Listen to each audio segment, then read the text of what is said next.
My name is Hannah, and today we will interview Dr. Kirk. Originally from the US, he is now based in Trinidad in the Caribbean. Dr. Kirk Meighoo is an author, former senator, and university lecturer. Also, he is media personality for more than 20 years. Today, he gives us his view on key trends, particularly geopolitical trends, as we emerge into a post-pandemic world.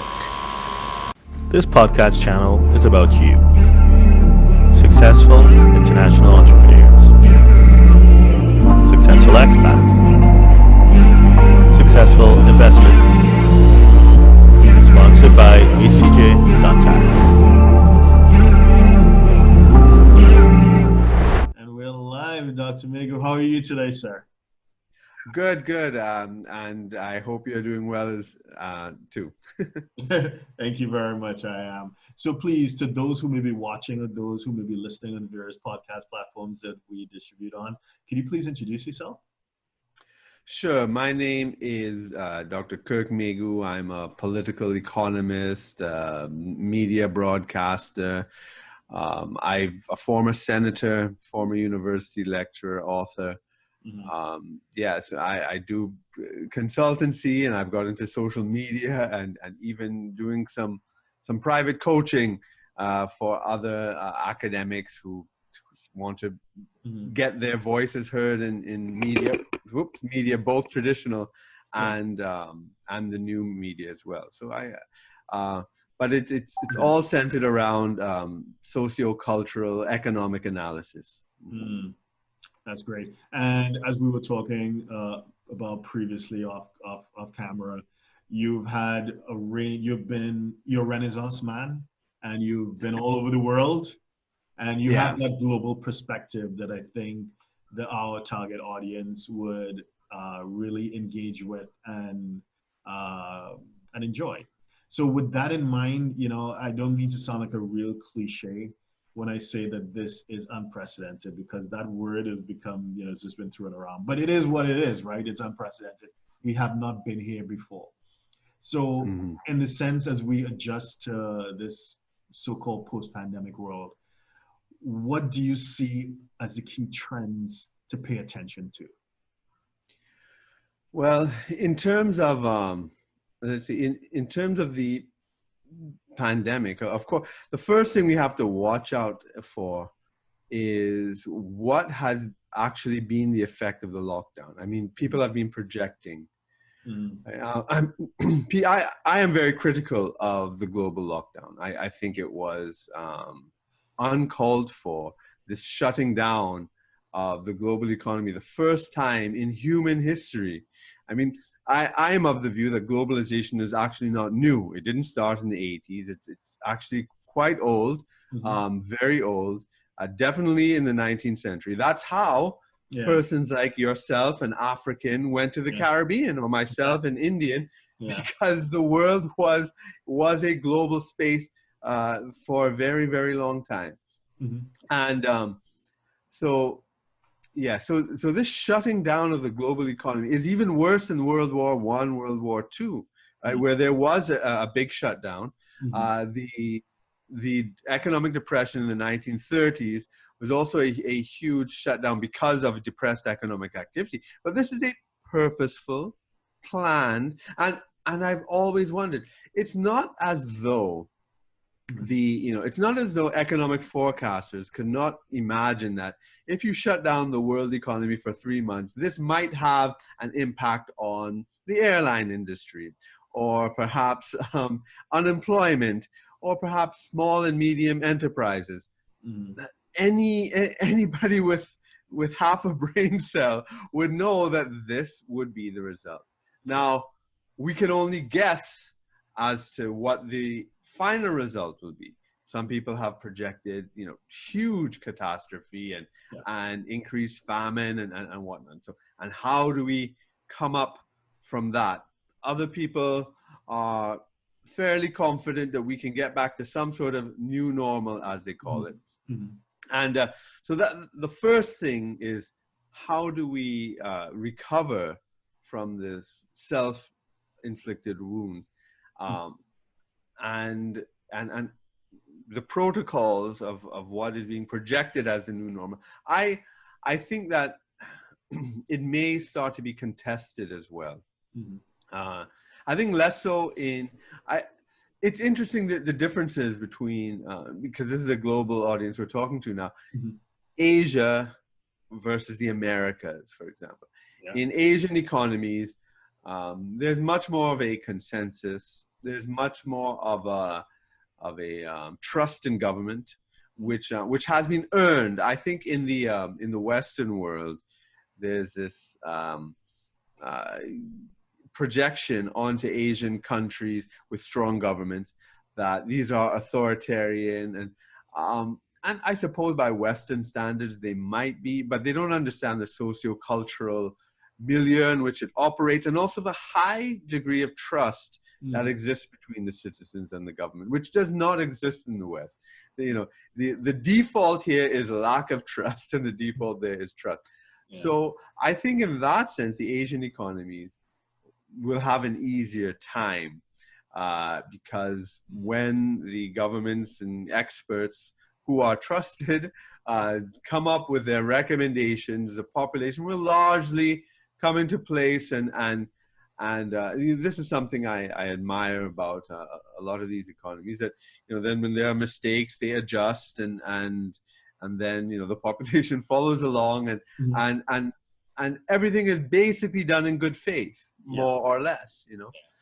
Whereas in the more rambunctious democracies of the West, there's all these factions and hidden agendas, and therefore lack of trust, and so in terms of the coming back, you know, what sort of social protocols will be in place, what sort of restrictions on businesses, on you know, and these sorts of things, I think, will be contested. And in places like the United States, where you have 50 different states, and cities have a lot of political autonomy as well, there'll be a whole hodgepodge of experiments, if you want to put it that way.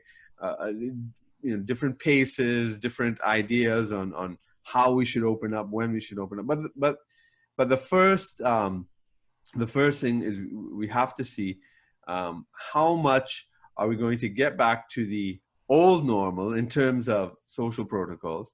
How much are we going to have a totally new system, you know, which, as I said, the Asians, since the SARS crisis and all that, have, you know, implemented some of that already, but it would be new over here on this side of the world. And then really to see, you know, was the lockdown worth it? And was it actually more destructive than the disease ever could have been? And in the rambunctious dialogue of and political contests that we find on this side of the world, this may be a bumpy process, right? This may be a very bumpy process. So it's really the opening up and even just debating the modalities of the opening up, I think, is going to be a major thing for at least the next year, if not way ahead of that.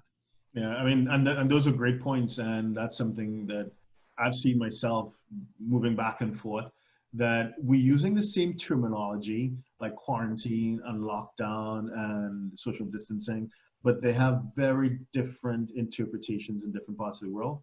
And I support your analysis. Definitely in Asia, it's stricter, no judgment, but it is stricter. Whereas in the West, it seems to be a recommendation. So, you know, I suggest you stay home, but constitutionally we can't make you. So we just hope you stay home anyway. And, you know, that's had, you know, it will have consequences either way. And coming out of it, I guess for those who believe in the theory of herd immunity, whether it's a valid concept or not, who knows? I'm not a scientist. But if it is valid, then we have the West. And when I say the West, because even Russia is there, Russia has the capacity and their government to lock down if they really wanted to, but still, people are still allowed a degree of freedom. So you have Russia going into Western Europe, into North America, and if herd immunity is a thing, then we'll come out at the end of it with a population that is largely adjusted, whereas Asia will be resigned and confined to a series of lockdowns and reopenings, like Singapore, Hong Kong, Korea, whatever. As you've seen, it's been like a yo-yo effect. As it spikes again, they clamp down, and then it'll open. So is that the future? I don't know, but it does seem to be east and west. And then in terms of pre-existing trends, we saw that economic nationalism was already on the upswing. That's why we had Brexit, we had Trump, we had Duterte in the Philippines, Australia, whatever. And now as countries close ranks and close borders, that will no doubt become even more of a thing. It'll become even more apparent that the free movement of people and ideas may be somewhat restricted and confined. What else do you see in terms of implications and trends? Yeah, I think the point you make about economic nationalism is very, very important, especially for your audience and people like us who travel a lot. I don't know how much we're going to be traveling in the future, if we will be doing it so frequently anymore. And it's not only personal travel, but it's also trade. It's also production chains. And I am very sympathetic towards economic nationalism throughout the world. I do think that the gutting out of manufacturing and the hurting of the lower middle class in say Europe, England, the United States, has been devastating to people and economies and societies. Turning a factory worker who could support a family of, 2 children, a wife, and have a little home, into a Starbucks worker whose wife also has to work somewhere, and you're renting instead, and you can't afford to have kids. The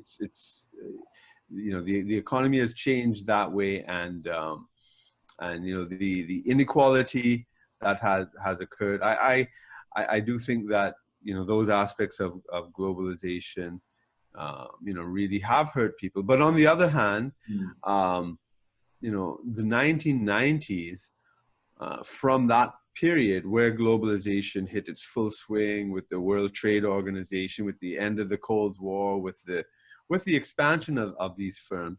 On the other hand, that's when Asia, even Trinidad and Tobago, where I am right now, where you're from originally, and other places, that's when we started to boom. The 80s were a devastating time for us. So in a sense, kind of like the time of economic security of the Western world was not a very prosperous, dynamic time for us, but from the 90s and the 2000s, our economies started to really expand. We started to get consumer and luxury goods that we never had before at a mass level. Sure, the elite had it, but now it was available at mass levels throughout, Africa, Asia, the Caribbean, Latin America. So it was a time of increased prosperity for the rest of the world, and so I don't know if it is a zero-sum game. I would like to think that it's not necessarily a zero-sum game, but historically, when you look at it, the gains and the losses did kind of have to balance each other out in a way. But I do think that there must be a way that needs to be worked out where we can have industrialization and investment and trade throughout the world, throughout the continents, and throughout the regions of the world, without having to create misery elsewhere.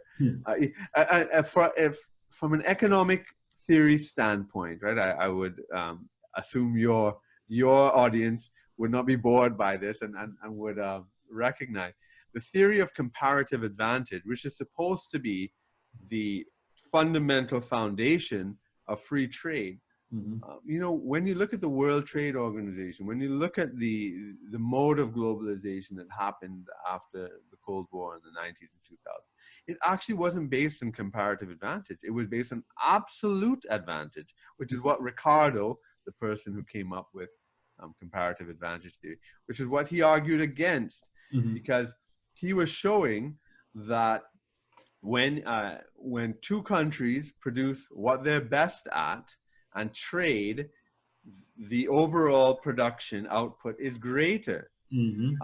Even if one country can produce, you know, in his model, both goods cheaper.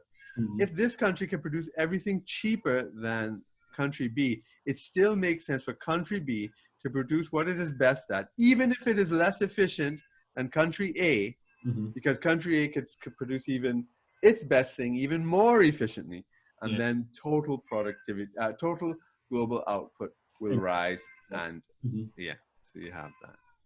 So what's been happening? Can we pause a second? Could you hear this? Cat, Cat. No. Right. Yeah. So so the globalization that was occurring in the 1990s and 2000 was actually going to the cheapest labor in the world, going to the, you know, where the cheapest inputs in the world were. That is not what the theory of free trade and comparative advantage was about. It was about where each country did follow its own, it did have its production capacity, even if it were less efficient. And I think if we were to build a global international economy based on the principles of free trade and comparative advantage rather than absolute advantage, we would actually increase GDP. Right? The other way, increased profits for individual firms and multinational corporations, but not necessarily overall GDP. So that is something I think I think people are ready for radical ideas now, because what could be more radical than shutting down the world economy and telling everybody to stay at home and not go to work and not socialize and not, you know, not see off your dead relatives and all sorts of things. So, you know, nothing is too radical anymore, I think. And so hopefully new ideas would be able to come out to say, listen, how can we make this work better for all of us? Okay, I mean, and again, that's a powerful point. That when I was growing up, I was in high school in the 80s, and the left versus right paradigm was about capitalism versus communism. Now the dialectical relationship, I guess, is between globalization and nationalism.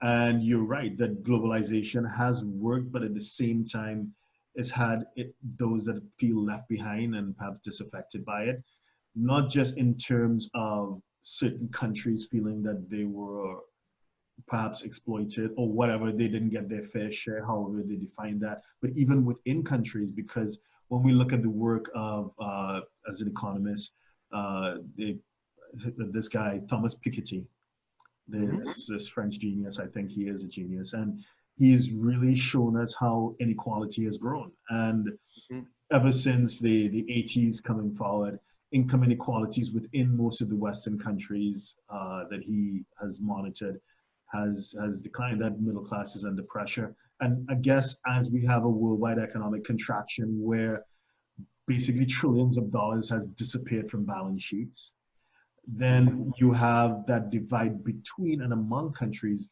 would, you know, increase as well. So the question is, as you rightly put it, how do we create a system that is fit for purpose? You know, the other post-World War II institutions, be they the WTO, OPEC, the United Nations, NATO, or just anybody, they just seem to be in some sort of disarray, and we need to figure things out.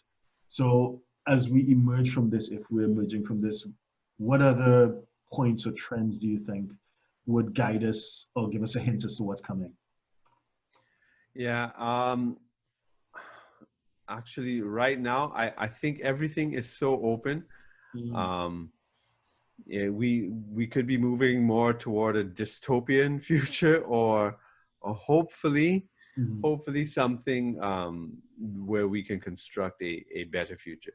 One thing that I was actually very hopeful about and pushing very hard here was the Belt and Road Initiative. I know, especially out here in the western part of the world, tremendous skepticism towards China, and during this coronavirus, it's gotten worse. Open hatred. This China is the enemy, and so and this is going to have terrible consequences for the Belt and Road Initiative, which I think was the next step for the development of the global economy, because this was not just globalization through free trade and investment, which was more comparative advantage, which needed its shift to, absolute advantage, which needed its shift to comparative advantage and proper principles of free trade.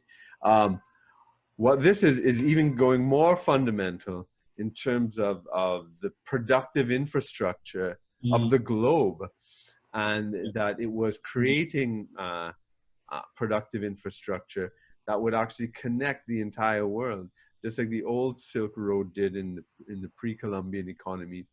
And because we see this everywhere. Wherever you build a road, you're going to get housing development, you're going to get economic development, and it actually follows the infrastructure. Development follows the infrastructure. If you think of world history, that's how the Chinese civilization was built, along the canals and so forth. Or you think about ancient Egypt and the Nile River, everything was along the Nile. That's when you look at the development of European civilization, it's always along the Thames, along the Rhine, along the major river courses, because it's communication. Because if you can build something, you have to be able to sell it, right? And if you don't have the communications, the infrastructure to get it to a market or to customers that are outside of your little village or wherever, then you're not going to grow.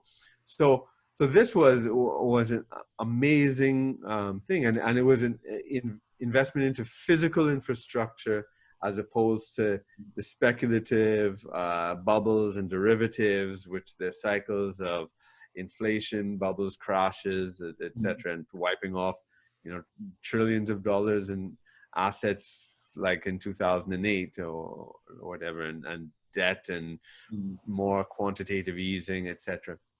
So I was very much trying to promote that. Trinidad and Tobago was a signatory to the Belt and Road Initiative, as were other countries, and I don't think we here understood really what its potential could have been, but at least we were officially on board, and I was really wanting to push that. This is going to be a tough sell now with all the propaganda. I have to call it that, this propaganda against China. I personally don't believe China wants to rule the world. Of course, they want to have a better place in the world. Yeah. Of course, they want their dignity and esteem to rise in the world. Of course, they want to do economically well. Of course, I mean, who doesn't, right? But that doesn't mean they have this malicious intent and want to bring down other countries. As someone who has followed, the country, its history, its progress, its thinking, they believe in win-win solutions. They're not a hostile force, and the 5,000 years of Chinese history demonstrates that even when they were, for thousands of years, the largest economy in the world, as alongside India as well, they never used it as a force of imperialism. Perhaps around, the kingdom, all right, Tibet and some of the border areas, okay, there's always border problems, but they never went and made a French Empire or a British Empire or whatnot, So Yeah, I am very disappointed that that next level I think is going to be much harder, uh, and I I'm not sure what is going to come up in its place. I'm not. I'm. You know, people are talking about a second lockdown and a second wave, and I think that's just going to hurt us more. And then, you know, and how's, you know, what's going to happen to the small and medium enterprises? Mhm. Is this just going to be a world of, you know, big multinational corporations and big government and workers, you know, and the working poor, Mhm. who own no assets and who have no independence? Is that the model of the world economy that's emerging? um, I think we're so much in the middle of things right now. It's hard to say. I guess I see it Mhm. really as right now is a period of political and ideological battle. Right, things Mhm. are still open, you know. So let's argue for the type of world we want to create out of this. That's how I'd have to put it. Absolutely. And you know, like a couple of years ago, I mean, definitely in the early 2000s, the common narrative was that this is Asia centric. Yeah. And we had the explosion, not just of the Asian tigers, but the rise of China. Now, all of a sudden, well, again, I have a thesis that this pandemic has created nothing new. It has accelerated or exacerbated pre-existing trends. So that's, I mean, I could be wrong, still trying to figure it out, but that's my working hypothesis right now. Mm-hmm. Now, in terms of China, China's been a large extent the engine of Asia's growth, but China was slowing down even before the pandemic. It was still growing, mind you, but its Mm-hmm. rate of growth was slowing down noticeably. And you're right, they had this economic, uh, export-driven economic growth model. And the next phase in its growth was, I guess, Belt and Road plus 5G. Mm-hmm. Yeah. And EU controls, to me, 5G is kind of like what Britain did with its navy and its shipping. Mm-hmm. If you control the shipping lanes, especially the choke points, the Suez Canal, the Straits by Singapore, Hong Kong, you basically control the world. That's right. And then you fast forward the railroads, the Americans, then you fast forward, and then you think about the internet age, I basically. I'll also add something that which which I've not seen a lot of people talk about, which I think is very important, which is the undersea cables, telegraph cables that were laid in the 19th century, Mhm. which basically is still where our internet Exactly. fiber optic Yeah. is based on. We haven't, what those pioneers did in the 19th century and laid down those projects, and in the process colonizing countries so they could get access to land and water, and overthrowing governments. I mean, it was not a pretty business Mhm. doing it, but they did it, and that infrastructure laid the basis for the second industrial revolution, and we are still just building on top of that. And as you said, the 5G network was something that was That, independent. that that was taking things up. I mean, that was leveling up to unprecedented way in that it is like the undersea cables plus shipping. Yeah. Basically you control the skies, Mm-hmm. and so that plus Belt and Road was really positioning China to be the next thing. It's not a multipolar world. It could potentially have been another unipolar world like the US was in the immediate post-World War II era. Now we have what we have, and that, seeing what's going on with Huawei and India and whatever, it seems unlikely that it would proceed without more hiccups. Yeah. So I'm wondering whether we may see a pivot potentially in terms of away from Asia being the focal point of growth to, like a retreat to Europe and North America as being that safe haven for not just for global capital, but for entrepreneurship, for private wealth, for high net worth families. Because basically you have a space that is continuing to grow, whereas Asia is voluntarily curtailing the economy. Sweden had positive economic growth in Q1 and Q2 this year. You know, they didn't shut down. And now Norway and Germany are saying, maybe we shouldn't have shut down either. And when this next waves come, we're going to take a page out of Sweden's playbook. And well, the US is doing what it's doing. Russia. So, you know, the West is approaching, I'm not judging it, the West is approaching it in a way that defends the economy, whereas Asia is prepared to put the economy as a sacrificial lamb. And so as a result, do you see that there will be a pivot back to the West and away from Asia? I am not sure. That may be. I do think that the West has lost a lot of its dynamism, you know, and it's racked, you know. Let's say all the black power, Black Lives Matter movement is showing the serious cracks and dissension, and without that social unity, it's going to be hard to build any prosperity on top of that. So there's a lot of these social problems that have to be addressed, and I'm not sure how close, because it's not only the racial issue, then it's the feminism, and it's the transgender, and it's, you know, and who knows what will come up next. There just seems to always be some sort of injustice that keeps being pointed out, and that sort of social instability, I think, does take away from economic dynamism, right? And I've not been observing as closely as perhaps I should the dynamic or looking behind the downturn in the Asian market. I think I've since the 90s, when I read John Naisbitt's Megatrends Asia. I don't know if you ever read that. That is so brilliant. Yeah. And it's like everything he said there has come true. And all the basis of in analysis. I still kind of have this thing that everything he says is correct, and that this may be a little blip down, but the secular trend is still Asia centric, right? So there may be a little downward part, but it's going to get back up, because all the fundamental dynamics, I think, are in Asia's favor. I think what might happen is almost like a 1984 scenario, like George Orwell, where you have Oceania. What were the three?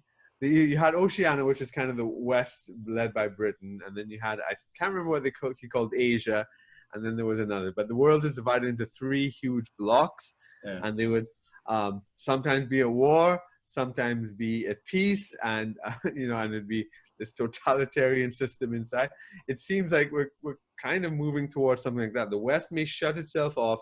No Huawei, no Chinese components here. We're going to do everything on our own, and then Asia might have its own thing, so its own technology, its own connectivity.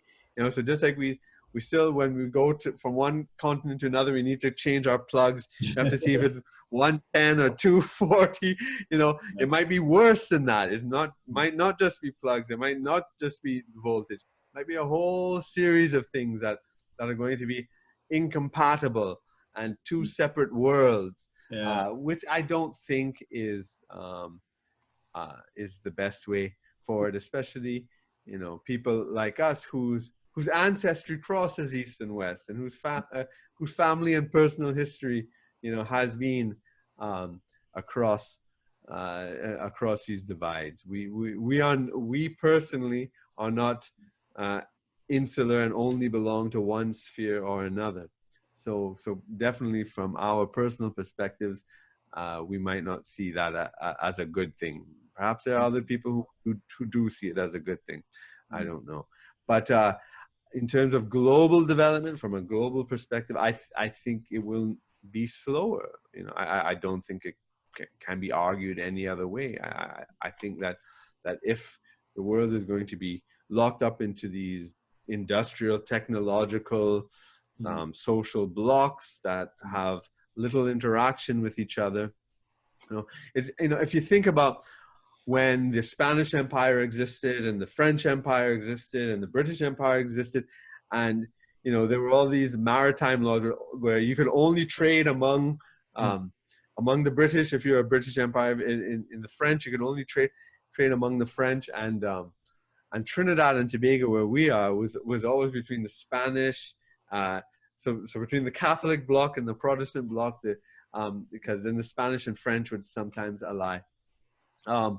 So Trinidad on the border became a place of smuggling, right, between the Spanish Empire and the British Empire, right? So you might find, you know, so you will always find, whenever there's these great blocks that are not supposed to trade, you'll find the border areas of people smuggling things underneath the law, and that's a kind of global economy that may also come. I think we would be robbing humanity of the synergy that would come from the interaction of East and West.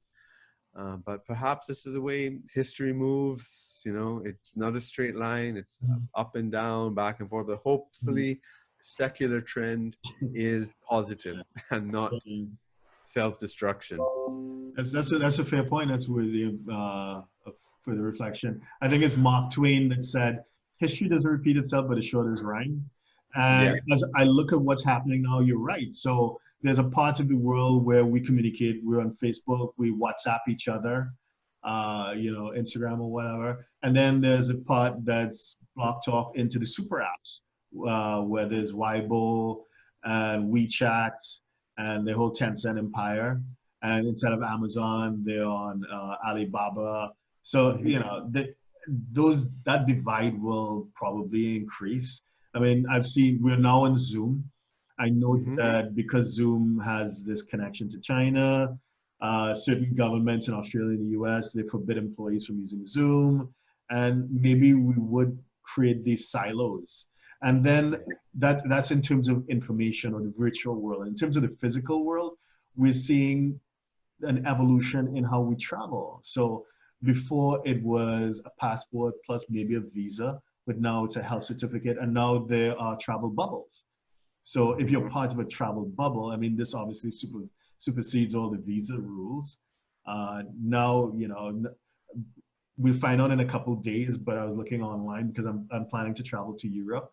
And from the US, it's likely that travel from the US into Europe is going to be banned, you know, and and it's, you know, you have to be part of a travel bubble like Australia, New Zealand, or within the EU, or so on and so forth. So you're right. So both in terms of physical and in terms of virtual, we may see a pushback against globalization and the creation of these political and economic bubbles. And that's where you'll be more or less restricted, which of course, as you said, it creates arbitrage opportunities for those who can transit between one bubble and another. So that's a great point. Yeah. So these are the possible futures, and you know, we all have to do our part from where we are. If we are in any positions of influence, to try to influence it to the way we think best, hopefully for humanity rather than just our own pockets. But you know, but hopefully both can coincide. Absolutely. Dr. Kirk Meighoo, thank you very much for sharing your time, your insights, and your perspectives. Thank you. Well, thanks for the opportunity, and I wish you and your listeners a great day.